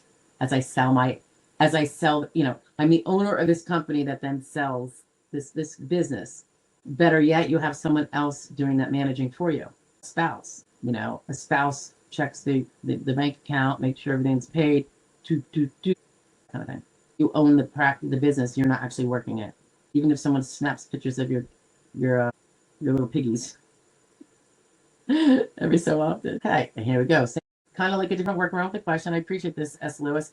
If one earns money from past digital content, pictures, sold online without active modeling or regular work, does that count as SGA for SSDI? Again, if it's not work activity, why would you do not put it under wages? It would be under business income, but there's cost of goods sold. That's the revenue from I don't do cost of goods sold. So my kids and I did like Amazon way long ago, and I was trying to show them how they could be little entrepreneurs. But the asset minus the cost of getting the asset, that would include, and all your and all the business expenses like the internet costs and you have your revenue that the revenue that comes in is the sale of a product. It's not from work activity. It's not wages. It's not services. Look at it in that vein and just do your due diligence. But that is the way I would absolutely be going probably. And I'm not an accountant or a tax professional, so I can't go any further. But the way you identify it on your taxes is going, because if you put it under wages, self-employment, then you are going to be paying Social Security taxes on that, which is only supposed to be on work activity, not on selling capital, selling products, that kind of thing. So if it's non-work related, flesh it out more. I'm not going to know the proper words under the IRS and the acceptable accounting principles, but maybe look at it in that way. And of course, even if it were a regular helps. I hope I touched on that enough, St. Louis. It's kind of it's not my pay grade, but those are the thoughts that I have because it does come up sometimes with consults in particular, and we touch on things. Christina says, now Attorney Joy calls you and texts you on Sunday, Saturday, any day, any time. Oh, you're not supposed to tell people that, Christina. And they're going to have high expectations. You know me, Christina. Weekends are some of my best times. It's a good catch-up time, too. It's like, you can't be on the phone with SSA on a weekend, so they're not calling, there's none of that. Although, of course, we can upload to them, so sometimes I'm doing that, so it is nuts. I love it, though. Good for us if she's our attorney, which she's mine. Oh, Christina. Okay. Dick says, it's kind of a technicality because the imaging, are you talking about the digital stuff? The imaging is what they consider proof, but not the exact symptom. I'm not sure what you're talking about. Did I miss something? I'm sorry if I missed something. Maybe I passed you when I was trying to catch up with Brittany. Let me just double check. I don't want to leave it hanging, Dick. No, I don't see it. So I don't know who you're talking to, what you're referring to. I'm say it's like if your arm was clearly broken, flopping around, and they said not until you see the X-ray is it really broken. Right. I don't know what you're referring to, but I hear you. That's right. Got Daroot is in the house. I don't think we've met Got Daroot. How would age play a factor at 50 versus 55 for physical disabling impairments? I'll tell you exactly how it differs. At 50, you have an easier burden than 49, but not as easy as 50. At 55. At 50, you don't have to prove that all 12,000 jobs you can't do specifically, because they will say, listen, Got, if you are 50, and you can't do light, medium, or heavy work, the only work we find you can do is sedentary. That's sit down 6 hours a day, lifting no more than 10 pounds, or less than that. So your exertional is restricted to sedentary or less. We find that medically through your medical records. And any prior relevant work you have, which is the work in the last relevant 5 years. So make sure you know what your period is. If any work is there, then we have to find that you can't do that prior job, because obviously if you can do that prior job, you're not eligible for SSD because you can go do that prior job. And so that's the second one. Can't do your prior job. And the third one is, if that was not an unskilled job that you had in the last 5 years, and it was semi-skilled or higher skilled than that, and if those skills are transferable to a job in that sedentary thing we found you could do, but you can't do higher, you have to prove that they are not transferable to a job that you could be placed into, not by us, but that you could find that's sedentary.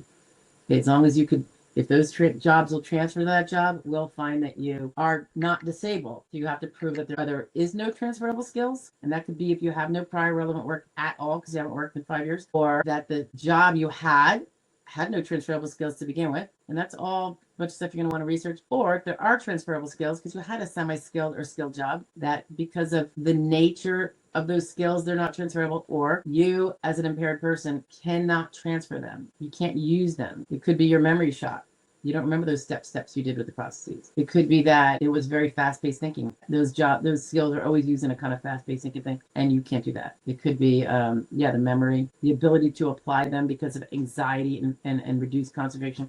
This is what we were alluding to above about the mental health stuff. I have a recent video out. It pertains to, I think it's on this. Well, there was one that was about 55, but same idea. Literally in the last week, I think it came out. When I urge people over 50 to, if they have skilled or semi-skilled work, I'm like, we have to show that you can't transfer those skills. At first, I analyze to see if there are transferable skills in there, which is not an easy thing to do sometimes. Oftentimes, it's difficult because there's not like a big flat out book about it, but sometimes you can do it. And some of them I know are not transferable. And then some I know are. So then we have to say, well then, you've been telling me about how your pain makes you very distracted. You can't focus. You forget why you went into a room. You can't even remember a recipe, the first 3 steps. And I say, then you're going to want to get proof of that. And mental health counseling is really the way you're going to do that. Because you don't have to prove that you're severely mentally ill. You only have to prove that you're, from medical records, that you're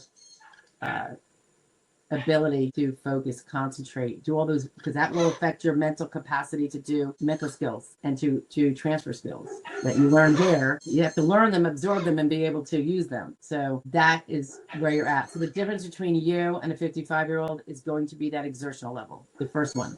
Remember the 3 prongs: exertional level, sedentary less. For 55, even if they can do light work, if they can beat the other 2 prongs, they can prevail. You at 50 or someone at 50, 54, have to prove that they can't do light. And that's really hard. They're not. They want to say everybody can do a sit-down job. Physically, sit down. So that person is going to want to hone in. Certainly, well, you don't have to prove you can't do sedentary. You have to prove you can't do light. You have to prove you can't be on your feet 6 to 8 hours, or you can't lift over 10 pounds. Due to musculoskeletal reasons. So, right? I say musculoskeletal, there are other reasons. There could be weakness that's not musculoskeletal, but I say that generally because that's the usual way it's done. Because we have so much musculoskeletal impairments that reduce strength, ability to lift, and all that stuff. Hope that helped you. S. Lewis says, Stephanie, I agree. There was a person who was on SSDI in a very large part due to documentation of what they did and said to their leaders. I don't understand what that means. Granted, it took SSA multiple appeals to finally grant it. Who are their leaders? What does that mean? I don't really understand what that means. Multiple appeals? Well, the multiple appeals was probably not based on the fact that they were doing their feet, right? The pictures? Is that what we're talking about still? It was probably due to the medical, like the lower levels do not have the same discretion and intuition, shall we say, or the power to use their intuition that the ALJs have. And I feel like sometimes the adjudicator would like to, and they can't. It's not really, I think, designed for that on purpose. Hakasad is in the house. Hi, Hakasad. For SSDI, how taxes paid for retroactive payments, past due payments, and ongoing payments. Okay, so your SSDI, your retroactive is going to be one big, massive, full payment, and then that is your past due payments. So retro is your past due payments, and then ongoing payments will be monthly, usually on a Wednesday, depending on what day in the month your birthday falls on. So it's going to be first, second, third, or fourth Wednesday. And yeah, that's how they work. You have direct deposit. That's ideal. Assad says, I'm at the ALJ stage. My most recent conversation, by the way, guys, we're 2 minutes away from 3. My most recent conversation with OHO, that would be OHO. I think they just changed the name again. The rep advised me that my case was submitted to a judge for an OTR decision. Okay, so they asked for an OTR. What does that mean? On the record review. So the rep, I assume he did a little brief explaining why he thought it didn't need a hearing and the judge could make a favorable decision on your records alone. Everything in your file, including your function report, work history report. All the answers are in there that clearly spell disabled. No need to ask you additional questions. OTRs are not common, but they do happen. We love them. Sometimes we get them when we don't even ask for them because the judge's office will often pre-review things to see if they can get someone awarded before they have to go all the way to hearing. Sometimes they do it early on. Sometimes they do it the week before the hearing. Sometimes I'll get a call the night before the hearing. The judge is given an OTR. I'm like, after I spent like 25 hours on a brief. But I'll take it. JC says, my DAC denial journey was 5 years ago. Okay. Not sure if I should retry. Oh my gosh, 5 years ago. It's got to be I don't know if it's going to be possible. It doesn't hurt to try, but there are rules about the time frame in which to try to overturn ALJ decisions. I don't know that it will be risking your current SSDI. This really breaks my heart because it's just not right, fair, or common sense. I think if I find anything, JC, I'm going to send it to you or make a video and just try to keep an eye out. I usually try to make the text descriptive. Not so easy when I'm doing this section of like when the replays of this kind of stuff is broken out. Then there's multiple questions and and it's not like, but when I do a standalone, that would be a standalone. So I'll make sure the title is clear so you can maybe hopefully find it without having to screw around too much. Canova Henry's in the house. Hi, Canova. Nice to see you again. The hearing office is reviewing the information in your case and collecting evidence to complete your file. Yeah. What is the next step after this? Well, first of all, the obligation is also on you, Canova, that you make sure you get evidence into the hearing office. They are collecting evidence. It doesn't mean they're collecting your medical evidence. They might be doing HITMER, HITMER. They might not be. And some of your doctors might not have arrangements with the SSA for HITMER access. So if I were you, I would be on top of whatever's in the file. Hopefully you have an attorney who's checking, right? Or a non-attorney rep. And you need to know. It's your obligation to present your evidence. So do not be relying on the hearing office staff to be doing your job for you. All right. I'm just giving you a forewarning because then all of your evidence is probably not going to be in there. And that will be to your detriment and it'll be considered, it's not somebody else's fault. Genova says, I was waiting for the ALJ judge to set up my onset date hearing, but this morning it's changed from the ALJ to hearing officers reviewing it. I'm confused what is going on. Don't be confused. Who knows? Maybe that judge left and it's going to go to a different judge. Maybe they're checking it for an OTR. That would be awesome, right? That could be what it is. Or I don't know what you guys see in terms of where it's at. You say it's changed from the ALJ to hearing office. So what you'd go onto your SSA.gov and it would say with an ALJ and then like that was a status, or I don't know what you guys see in the current, right now. We have another JC with big JC letters. Did the recent workforce reductions impact most of the area work incentive coordinator? I have no idea. Positions and or work incentive liaison. I would have no idea. That would be such a minute part that doesn't really have anything to do with what we generally do. I really would be able to tell you. Work incentive liaison, you mean when they're trying to get you off SSD? Did they cut back on those people too? I don't know. Some people would say I hope so, right? I don't know. I honestly don't know, JC. I'm sorry. Saad says, how is the ALJ supposed to treat the situation when medical files fall into medical retention 10-year policy and it doesn't exist because it's been 10 years? Nothing. The burden is on you to present the evidence. So if you failed to get your evidence or maintain it or keep a copy of it, and then 10 years go by and you're expecting someone else to, store your stuff for you forever, honestly, that's going to be on you. Your job is you have the burden of proof of your case. The judge has no obligation, and not only that, he would be overturned to say he doesn't have any evidence, but he says he was disabled 10 years ago despite no evidence, and he says he doesn't have evidence because the people that held it lost it. So I'm just going to take his word for it, not only that there was evidence, but that it was severe enough to show that he was disabled at that time. I mean, honestly, you got to know that that's not realistic, and it shouldn't be. And I know that's frustrating. The problem is the medical profession, and the fact that we all, self included, are not educated to take care of our paperwork, to retain important things like medical records. We didn't. We just all are immortal and we go about. We never do, and we don't think we're going to get disabled. That's nobody's fault but society and our own. Some people do keep all their medical records, so some people never have this problem. So we know it's not everybody, but it's probably most of us. And I think in this day and age, there's probably no excuse. I can't really say for sure 10 years ago, because again, when we're healthy, we don't think about this at all. We never expect it. And now I do, because I've been eating, breathing, and sleeping it for, going to my third decade. But, so the judge is not supposed to treat it. He's supposed to say, oh, no evidence. I can't award him as much as I see he's disabled today. And maybe as good evidence today. But if we have to prove that it was from before, he's got nothing.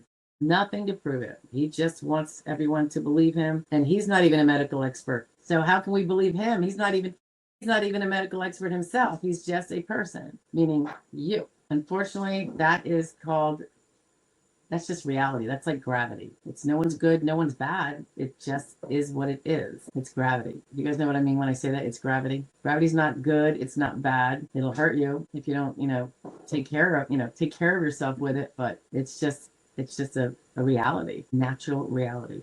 Haka said, I think if the income is residual from pre-ad, it's fine, same as back pay. I have no idea what that means.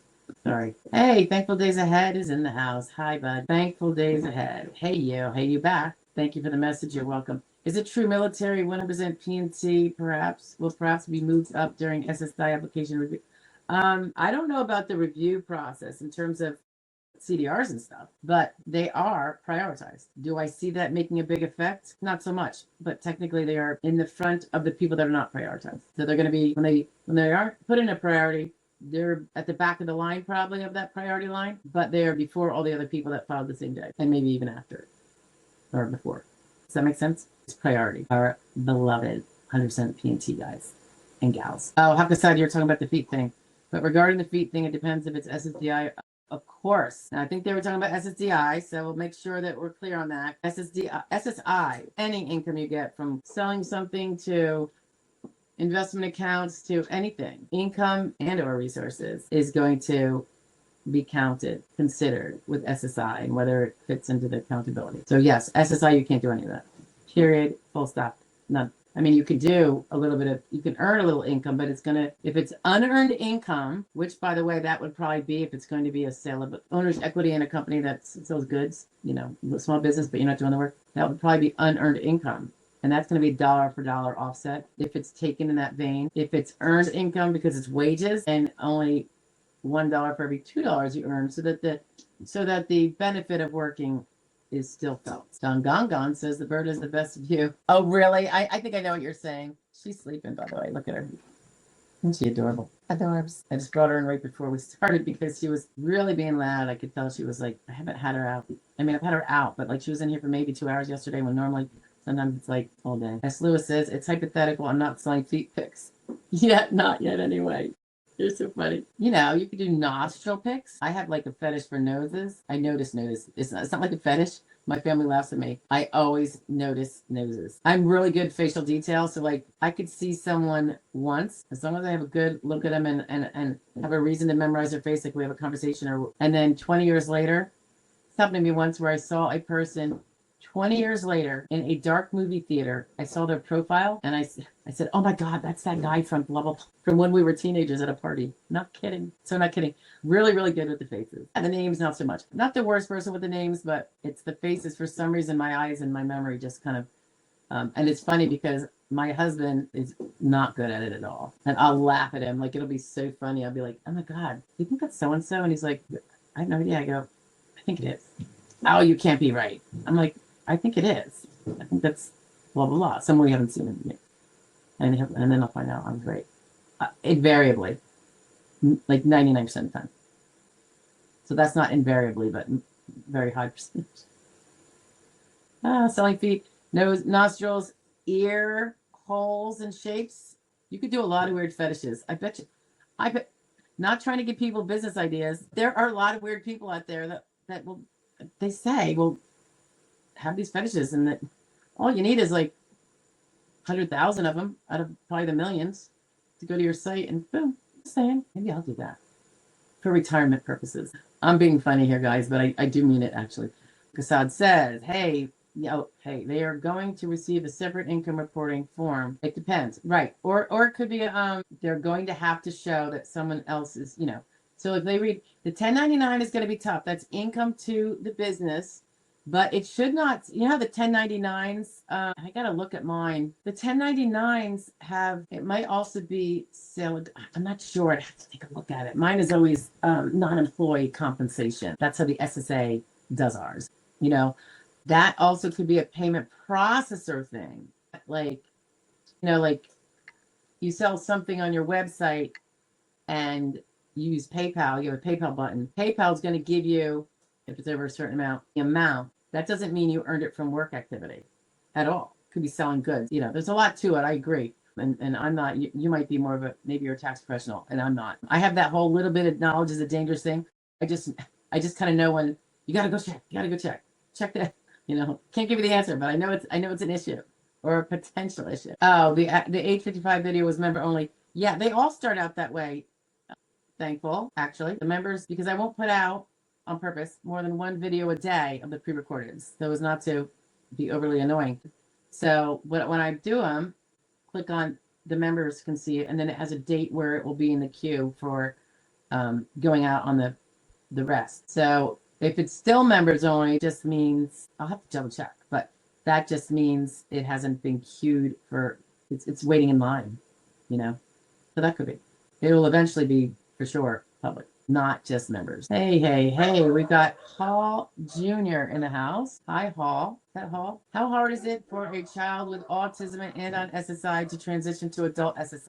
I don't have stats on that, but it's something you definitely want to take seriously because the definition is different for adults and they have to prove that they can't do all 12,000 jobs, which the child didn't have to prove. He had to prove something different. So I would be sure to be I would probably be doing something like current vocational capacity assessment by an autism specialist who will be able to, it's going to have to be really significant autism, right? Where it's functionally really, really out of bounds. I would be working on it now. And then right really close in time to the age 18. And then as you've been probably listening, if you've been here, Hall, keep every single school record, every single medical thing from the time that kid was born. Just keep it in a safe place digitally, backups, and because if he goes to SSI adult and he remains disabled from working full time and never loses it due to SGA or anything, he will eventually be eligible for DAC when you or mom or dad, whoever's a parent, become eligible for benefits or pass away. But as you might have heard in here, we've got people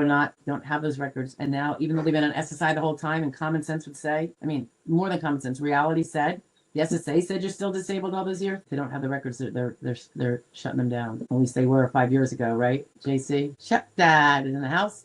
52-year-old, 23 days post-op L5S1. Received letter from SSDI saying decision after follow-up doctor appointment 420. Okay, that's interesting. They usually don't send a letter saying that, but okay. Fingers crossed for you, Shep. Managers. Managers of what? They have a manager, like a foot modeling manager? Is that what we're talking about? Brittany Daniels. Yes, because I had to go and get them from the school system. Okay, I'm not sure what I was asking. That was in reference to what you earlier said about not being able to deal with supervisors. Yeah, well, it'd be great if this is where, and I know I have a recent video on this. I don't know if it's out yet. I think it's from a live stream actually, but the value of there's friend letters, which I think hold far less value, but are not valueless per se as a rule. Coworker, prior supervisor letters. A lot of times they won't do it. You won't have someone that will do it, but if you can get one that says he would blow up at on any given day when I needed to give him his duties, he would be argumentative. He would be reactionary. He would be getting red in the face. I could see him sweating profusely. You know what I mean? Like there is things that could be done if someone will actually do them. And if he's already had, and that would be a history of having problems interacting with supervisors reliably at any given time. Because if you think about it, when the supervisor wants to talk to you, you're the subordinate. You got to be there and able to do it. So that would be so useful. I just don't know if a supervisor that somebody acted badly in front of, might not be that compassionate. See, I would be totally different. I'd be willing to say it if they wanted me to. Like, just because you couldn't work together doesn't mean you can't share the honest details to help this person. In what is just reality, like getting the evidence of reality takes what, 5 minutes? Do a letter? I don't know. But Brittany, yeah, you got to get all that stuff. I forget how old you said you were. You got to go prove all that stuff back to 22. I don't know if you're over 22. Did you say? All right. Where are we at, guys? It is 3:20, by the way. We always seem to go over 2 hours. Dick says, I was talking about something you were talking about earlier. Okay. I know, if you don't kind of specify in the beginning, it's kind of hard to make it all connect. User's in the house. Hi, user. Nice to see you again. Should I tell my doctor I'm applying for disability? I have videos on exactly why I don't think you should, largely because you don't know if he's supportive or not. And if he happens to be biased, or, the medical assistant's going to know, and the office manager is going to know. Office managers often find out anyway because of the medical records request, and that's fine. But I've seen people tell their provider, and then I see less than helpful things added. He's here because he's looking for disability. Yeah. I've seen that. That's not like a one-time thing. I've seen that. So sometimes it'll be like a snarky medical assistant that's, the one that's recording the records, and sometimes it's the doctor. So I'm a cautious person. There's no reason to tell them necessarily if they do records and treatment competently. The records, often it's incompetent. If they say to you, or have said to you while you were working, you've got to stop working, this is going to kill you, they might be more prone to be like, yeah, of course you're going to have to file for disability. That's significant effort. And then maybe. But if they don't say that and they're not that kind of person, I just think it's a risk. But you got to feel it out with your judgment and your intuition at the time and your gut feeling, I suppose. But I wouldn't just do it ad hoc because you think everyone's going to be sympathetic. Because I assure you, not everyone's going to be sympathetic. Some are going to be disdainful. Some are going to say, God, I got a bad back like she does, and I'm still here working. Who does she think she is? And people are lazy. And like, there is a lot of bias. It's ugly. And you just want to maybe have some idea of whether that is not in that office and not with that particular individual. Shep Dad says, my PCD, do you mean a primary care doctor, wrote me a letter for SSDI. Could you look at it? You could ask for a prepaid consultation, Shep Dad, but I can't, that would probably be an hour. You could do an hour if you wanted. And what I would probably do, that would be a consult. And then what I'd probably do is want to phone or Zoom with you, because after, probably before, or maybe Liz would ask you a couple questions, because so much of how that letter will be harmful, or helpful, is your vocational profile as well. So that would be imperative too. So you could, if you want, you could go to the website. Up in the upper right is a link for prepaid consultation. I know that costs, but otherwise all I would be doing is free consultations, and then I wouldn't be able to be here, and I wouldn't be able to represent my clients. So, and then I wouldn't be able to pay my bills. So that's why it gets a little like that. God, keep the doors open. Gregory Petty says, hi Gregory again.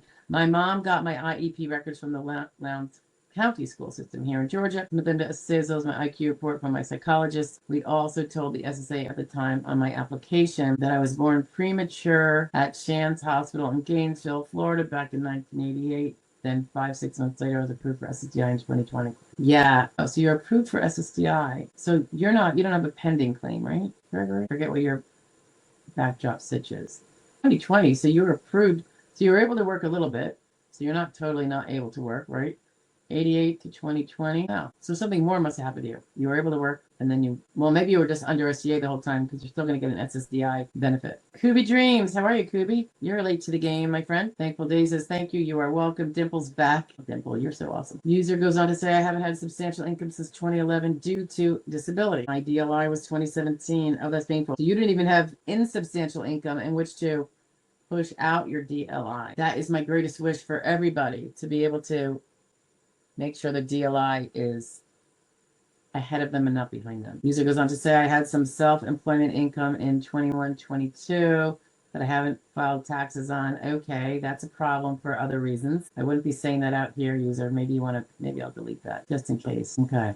Taxes, that's another agency that you're going to want to deal with. I told SSA about it when I applied 2 years ago. Ideas? Yeah. If you can get your DLI back, that would be the best bet. I don't recall. I know you have a lot of issues. I don't recall if you were denied or not, user. I'm going to delete this just because I just want to protect people if they say something that goodness knows, who knows, But your DLI is really in the past. If you have never applied before, I forget, are you still applying? That means you have one bite of the apple and only one bite of the apple. And anything you do now medically, well, you need to do it or else you can't win. Yeah. You first have to prove also that it started of a disabling severity back before 2017, and that's really hard. All right, I'm just going to pop that one question out. Don't take personal offense, user. It's just to protect you, just because I'm overly cautious for your benefit. Ooh, Prasad is giving us a POMS, guys. Write this down. I'm going to write it down. POMS DI 22505.001 and POMS DI 22505.006 and POMS DI 22510.015. I'll do something on those, Hakasad. We could do a video on that. 015. All right, that sounds good. Yeah, it's probably not going to be interpreted as favorably as we would like, I have a feeling. Only because I've seen this before. All right, so that's it, POMS. You stop barking at the window. I'll feed you when I'm done. They're very demanding, the dogs. Okay, Thankful saying it's a 1099K, probably for cost of goods sold, right? Through a, is that the processor though? They would, like the PayPal would give you that? I think that's what you're saying, right? It says, I used to have a card similar to a business card. It had 4 different nose shapes and said, pick one and flip card over.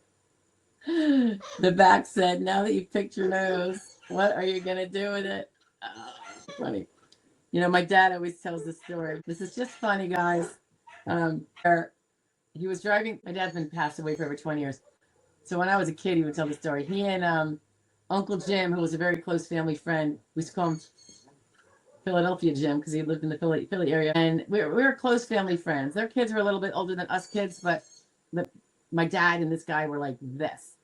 Friends from way before my dad was married to my mom. And he says they were driving, and my dad's driving. Jim is in the side seat, the passenger seat, and he's going like this, and he's looking at something. And my dad's driving, and he looks over and goes, "What do you got over there?" And he goes, "I don't know." And he hands it to my dad and said, my dad is going like this. And my dad's telling the story. And my dad's going, "Huh, well, where'd you get it?" Jim goes, and my dad said I was crashing car. I'm like through, you know, because it was obviously like a booger, but, or he pretended it was a booger, or it was, I don't know. So the joke was on my dad, and my dad tells me the story. And we kids would crack up laughing because everything, boogers or farts, of course, was always completely the funniest thing ever. And sometimes it still is because I have kids and my husband and I are both a little silly. So just crack me up. So just sharing that. Rest in peace, Dad. Paul says, kept all medical records and IEPs from school. Brilliant. Good for you. I'm very glad to hear that. User continues. How do I add things like emails to medical providers that aren't in the medical chart? Ooh. You fax them in. Get the barcode covered that the SSA will give you, the DDS, if you're at the DDS stage, or the OHO barcode. There should be a fax number. So when you do it with the barcode and you send it to the fax number, it's a scanner system, and it'll scan it right into your file. So it'll show communications. Yeah, for sure. Hey, Shub is in the house. Fashionably late, Shub. That's okay. As long as you come, that's awesome. Cindig says, watch your videos for a long time. Oh, I'm so glad to hear that, Sin. Thank you. LaRocho says, thank you, Stephanie, for all that you do. Thank you so much for being here and supporting this channel, LaRocho. It is much appreciated, everybody. The 12 p.m. recordeds are the biggest support, as are the members. And this is the part that just keeps me enjoying more these live streams, because it is really great to see you guys and to interact and stuff like that. If I haven't seen a doctor since 2017, most people won't take up my case, correct? This is correct. Unless you are perhaps wheelchair bound and can prove it otherwise, or bedridden. I don't think you're in a coma, so that's not going to work. But usually there's some indicator of that. User, you can pick your friends, you can pick your nose, but you can't pick your friend's nose. I know, and Uncle Jim did. Well, no, he didn't pick his friend's nose. He just gave his friend the booty. Oh, my goodness. All right, we're coming to an end here, guys. Hi, I have my hearing first one following recon coming up on my birthday. When is it, DJ? Pardon me. When is it? I won't hold you to it. Tell me now. You might not even be here. All right, guys, we are done. Thank you so much for being here. I really appreciate it. You are definitely supporting the channel and my sanity by coming to live stream. I'm very happy to share anything I know and let you know when I don't know. The 12 p.m. recordeds are really, really helpful. And I will say, just yesterday, agreed to take on a 1% 5%er, so in person. So there's that. We are really pouring them in, relatively, of course, because everything's got to be capped because of there's only so much unpaid work you can do. But it's you know, it's just the thing we try to do to give back. And I just think we can. And this is what makes it actually more possible to take more. I always took a small amount, and it's not a large amount still, but it's, like I said, I think we're at like 2 to 3 times more than what we were doing even 2 years ago, and it's because of this channel. So I appreciate that. Those folks appreciate it too. Anyway, so I'm going to end the live stream, guys. Have a great one. Hope to see you at the 12 p.m.s. This will come out in pieces later if you want to catch a replay, and it will have descriptors of the different, different categories of questions, like a little tag for talking about this, or so you can, just pick and choose to some degree if it strikes your fancy. All right. Something else you want to know about. I will talk to you later. Thanks again, guys. Have a great week and be safe.